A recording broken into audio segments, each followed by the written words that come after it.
Assalamualaikum warahmatullahi wabarakatuh. Alhamdulillah rabbil alamin wa bihi nasta'inu ala umurid dunya waddin.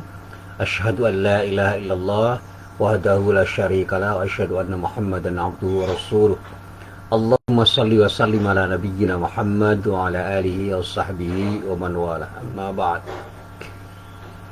Para jamaah yang dirahmati Allah, alhamdulillah pada pagi hari ini Allah masih berkenan mempertemukan kita, dan kita senantiasa berharap mudah-mudahan pertemuan kita di pagi hari ini termasuk pertemuan-pertemuan kita yang lain benar-benar menjadi pertemuan yang mendapatkan ridho dari Allah Subhanahu wa ta'ala. Amin. Para jamaah yang dirahmati Allah, pagi ini saya ingin memperjelas dan sedikit menjelaskan sesuatu yang seringkali dikaji di dalam pengajian-pengajian yang sering saya dengarkan, sering saya cermati, dan bahkan di dalam tulisan-tulisan yang terkait dengan makna-makna istilah yang ada di dalam Al-Quran. Di dalam Al-Quran dan juga di dalam hadis itu ada dua kata yang berhimpit. Yang pertama fahsya, yang kedua mungkar. Nah, dua kata ini seringkali berbincangan oleh para ulama. Nah, saya juga pernah ditanya ketika membaca surah Al-Ankabut ayat 45. Di dalam ayat itu ada kalimat innas salata tanha 'anil fahsya'i wal munkar. Sesungguhnya salat itu bisa mencegah orang yang melakukannya dari tindakan fahsya dan munkar. Pengertian fahsya dan munkar itu memang di dalam kitab tafsir dikaji secara mendalam, dan saya mencoba untuk meringkas saja di dalam kesempatan pada pagi hari ini dengan harapan mudah-mudahan para jamaah memahami apa makna kata fahsya dan munkar itu. Memang kalau selintas kita lihat bahwa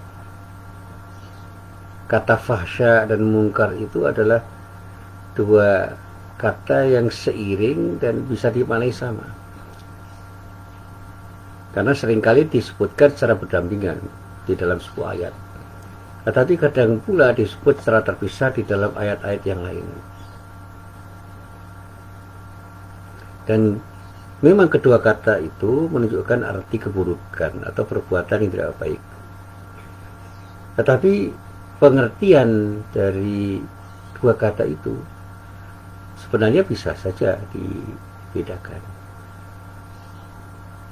karena dua kata itu memang bisa memiliki makna yang satu sama lain itu saling melengkapi, tapi satu sama lain juga mengisyaratkan sesuatu yang berbeda. Ayat-ayat Al-Quran yang mengandung kata fahsya dan munkar itu banyak. Saya mencoba di dalam Al-Quran itu melihat ayat-ayat yang terkait dengan kata fahsya dan munkar.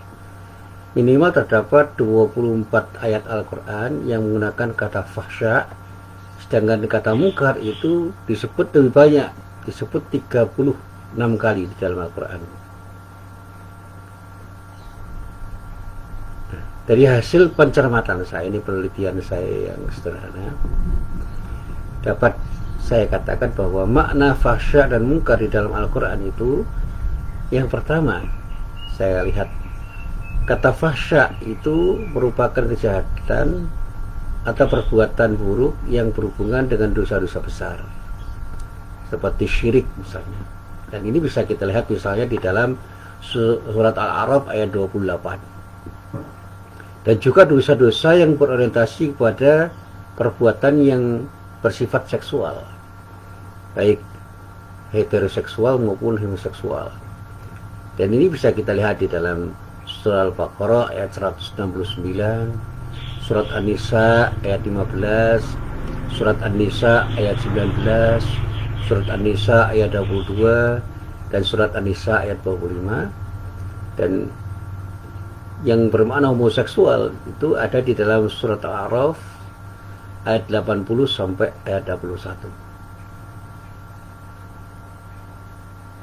Tetapi terkadang kata fahsya itu menunjuk pada dosa-dosa sosial, dosa-dosa yang terkait dengan persoalan kemasyarakatan. Misalnya kata fahsya itu terkait dengan sikap bakhil.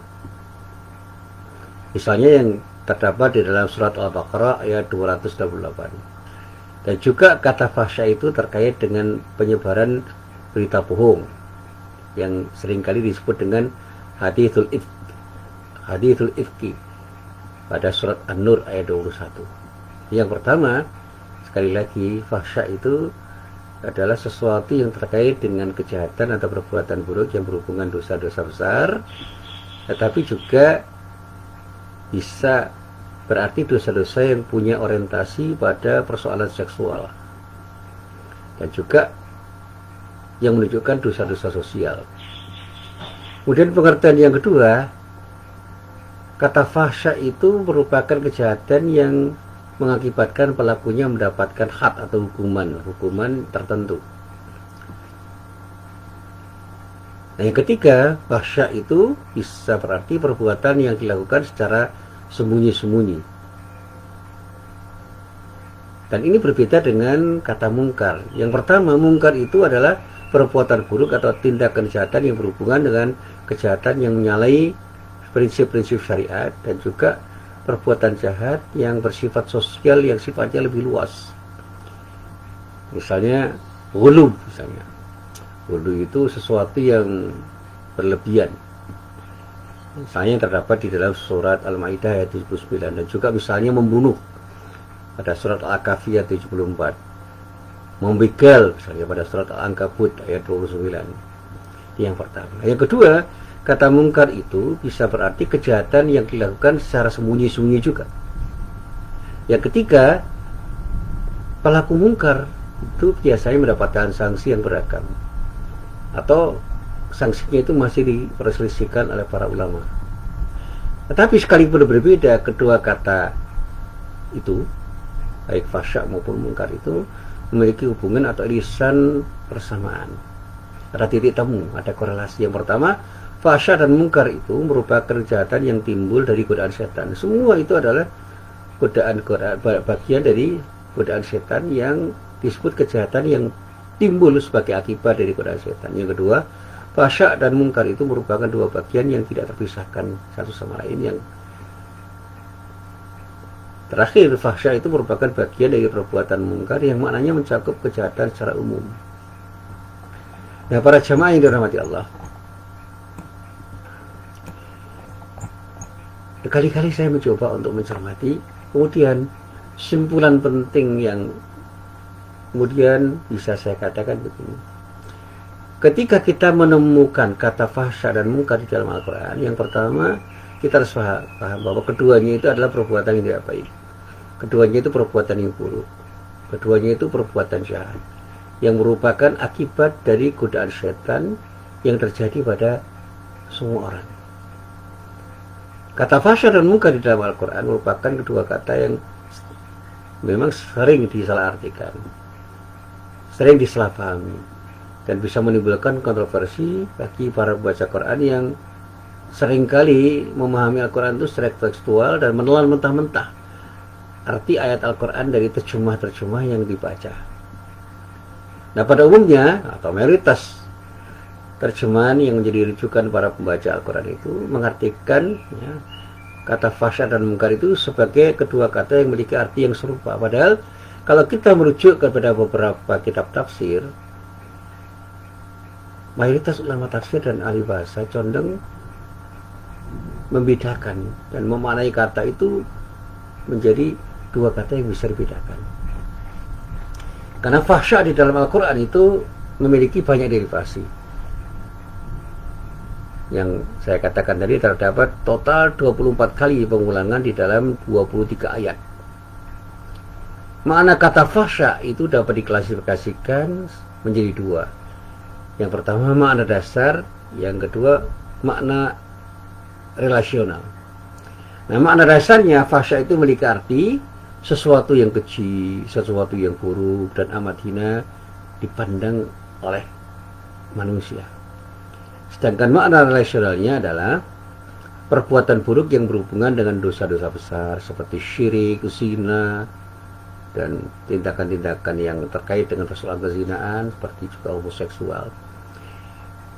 Dan juga fahsya itu merupakan perbuatan yang cenderung punya orientasi pada penyimpangan seksual, sehingga banyak orang yang mengatakan fahsya itu searti dengan zina, perselingkuhan, incest dan sebagainya. Yang terakhir, terkadang malah fahsya itu mengarah pada dosa-dosa sosial seperti bakhil atau keengganan untuk membayar zakat. Sementara itu, kata mungkar di dalam Al-Quran itu banyak derivasinya dan terulang sebanyak 36 kali. Nah, makna dasar dari kata mungkar itu adalah segala sesuatu yang tidak diridhai oleh Allah Subhanahu wa taala, baik merupakan perkataan maupun perbuatan dari siapapun, oleh siapapun, dimanapun dan kapanpun. Dan istilah mungkar itu dalam pandangan ulama adalah sesuatu yang melanggar norma-norma agama, norma-norma budaya atau adat istiadat satu masyarakat, sehingga orang mengatakan ini adalah kemungkaran karena apa? Melanggar adat istiadat masyarakat, melanggar budaya masyarakat, dan juga melanggar norma-norma agama. Nah, sehingga sangat banyak sekali perbuatan yang tergolong sebagai kemungkaran. Maka di dalam Al-Quran didapati beberapa perbuatan buruk yang dikatakan sebagai perbuatan mungkar, misalnya pembunuhan, pembegalan, perampokan, tindakan melampaui batas di dalam beragama dan yang lain-lain. Nah, para jamaah yang dirahmati Allah, nah implikasi pemaknaan fahsya dan mungkar berdasarkan analisis saya bisa diklasifikasikan, bisa saya klasifikasikan jadi dua. Yang pertama, implikasi secara teoretik dan aplikatif. Nah, implikasi pertama, implikasi teoretiknya, kata fahsya dan mungkar itu memiliki penekanan makna sendiri-sendiri. Dan hal ini menegaskan bahwa setiap kata di dalam bahasa Arab atau kata yang ada dalam Al-Quran itu memiliki konteks masing-masing. Misalnya, kata fahsya itu lebih sering menekankan pada perbuatan buruk yang tidak bisa diterima oleh syariat dan akal sehat manusia. Sedangkan mungkar itu lebih menekankan pada perbuatan buruk yang dilarang oleh agama, dilarang oleh orang berdasarkan akal sehatnya dan budaya manusia. Artinya pengertian mungkar itu bisa lebih luas daripada fahsya. Nah, kedua, implikasi yang lain berpengaruh terhadap sisi implikatifnya. Nah, kata fahsya dan mungkar itu memiliki perbedaan dalam ranah aplikatif atau penerapannya. Yang pertama, fahsya itu cenderung menampilkan dosa-dosa yang dilakukan secara sembunyi-sembunyi, misalnya perzinahan, perselingkuhan, menyebarkan berita bohong, fitnah dan sebagainya. Berbeda dengan perbuatan mungkar yang perbuatannya itu sering dilakukan secara terang-terangan.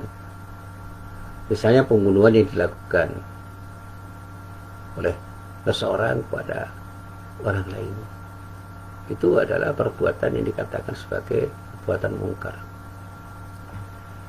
Nah, implikasi yang kedua, perbuatan dosa fahsya dalam hukum Islam yang menyebabkan pelakunya mendapatkan hukuman berupa had, hukuman yang tertentu secara mutlak. Sedangkan perbuatan disebut perbuatan mungkar, sebaliknya ada hukuman bertahap yang diberikan kepada pelakunya, misalnya hukuman yang terkait dengan pembunuhan. Ada pembunuhan tidak sengaja, ada pembunuhan sengaja, ada pembunuhan berencana. Nah, sehingga dalam masalah hukuman atau sanksi untuk orang-orang yang membunuh itu dilihat, sehingga bisa terjadi perbedaan penetapan sanksi kepada pembunuh karena ada unsur-unsur yang bisa difahami kenapa orang itu membunuh, sehingga tergantung apa yang dilakukan oleh pembunuh itu ketika membunuh. Kalau pembunuhan secara sengaja, yang disebut dalam bahasa Arab dengan qatlul amdi, itu diberikan hak sepenuhnya kepada keluarga korban yang dibunuh untuk memilih 3 pilihan. Apakah kisos, yad, atau pihak keluarga yang dibunuh maafkannya, apakah dengan syarat atau tanpa syarat.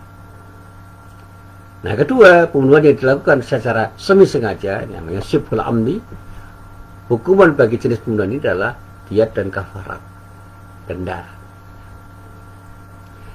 Dan hukuman penggantinya adalah ta'zir dan puasa, dan ada hukuman tambahan yaitu pencabutan hak mewarisi dan pencabutan hak menerima wasiat.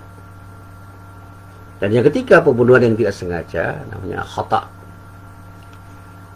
Hukumannya hampir sama dengan pembunuhan yang menyerupai sengaja, yaitu hukuman pokoknya diat dan kafarat, dan hukuman penggantinya adalah ta'zir dan puasa. Dan ada hukuman tambahan yaitu pencabutan hak mewarisi dan pencabutan hak menerima wasiat. Nah, di samping itu, antara kata fahsya dan mungkar juga memiliki korelasi makna, yaitu adanya keterkaitan atau irisan persamaan makna. Yang pertama, fahsya dan mungkar itu merupakan dua perbuatan dosa yang sama-sama bersumber dari setan, merupakan akibat dari godaan setan. Dan ini didasarkan misalnya pada surat An-Nur ayat 21. Dan yang kedua, fahsya itu merupakan bagian dari kemungkaran. Jadi fahsya itu merupakan bagian dari tindakan mungkar. Jika orang mengatakan ini kemungkaran, itu biasanya menyakup fahsya. Maka ada istilah nahyul mungkar, itu juga dalam arti nahyul fahsya. Sehingga ada amar ma'ruf nahi mungkar, itu maksudnya adalah bagaimana orang itu bisa melakukan tindakan dalam rangka untuk memerintah, menyuruh, mengajak orang berbuat sesuatu yang serba baik dalam pengertian yang menyeluruh. Dan yang kedua, nahi mungkar itu adalah mencegah terjadinya perbuatan fahsya dan mungkar secara keseluruhan.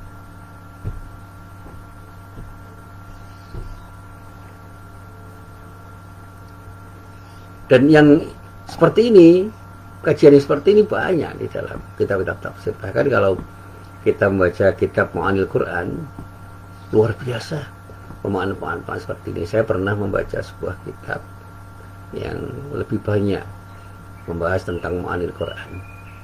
Misalnya kitab Makhasyir Ta'wil yang ditulis oleh Al-Qasimi, Muhammad Jamaluddin Al-Qasimi, itu banyak sekali kajian Ma'anil Quran di dalam tafsir itu, sehingga kita bisa mendapati pengertian-pengertian yang terkait dengan istilah-istilah yang ada di dalam Al-Quran itu secara lebih mendalam. Nah, oleh karena itu para jamaah yang dirahmati Allah, ketika kita ingin memahami makna-makna yang terkait dengan kata yang terdapat dalam Al-Quran, jangan terjebak pada pemahaman tekstual. Mari kita pahami makna itu secara mendalam, sehingga kita bisa memahami secara keseluruhan apa makna-makna yang ada di balik kata-kata itu, dan kita tidak terjebak pada pemahaman tekstual yang sempit. Nah, para jamaah yang dirahmati Allah, kenapa hal ini saya sampaikan? Bukan untuk apa-apa, tetapi untuk bisa menjembatani agar para jamaah tidak salah paham terhadap rangkaian kata yang ada di dalam Al-Quran, yang bisa jadi kemudian karena kesalahpahaman itu kemudian bisa salah di dalam mengamalkan ayat-ayat Al-Quran di dalam tindakan-tindakan kita sehari-hari, termasuk di dalamnya ketika kita itu berbicara tentang persoalan-persoalan riba misalnya. Kata riba itu bisa ditafsirkan dengan berbagai macam makna, tetapi makna kata dasarnya itu jelas, yaitu tindakan yang dilakukan oleh orang yang ujung-ujungnya itu adalah zulm, kezaliman. Karena apa? Orang yang melakukan tindakan riba itu selalu bertujuan untuk mengambil untung dalam sebuah transaksi dengan orang lain, sehingga orang lain itu berpeluang untuk rugi. Karena itu kemudian transaksi riba itu disebut sebagai transaksi yang menghasilkan keuntungan di satu pihak dan kerugian di pihak lain.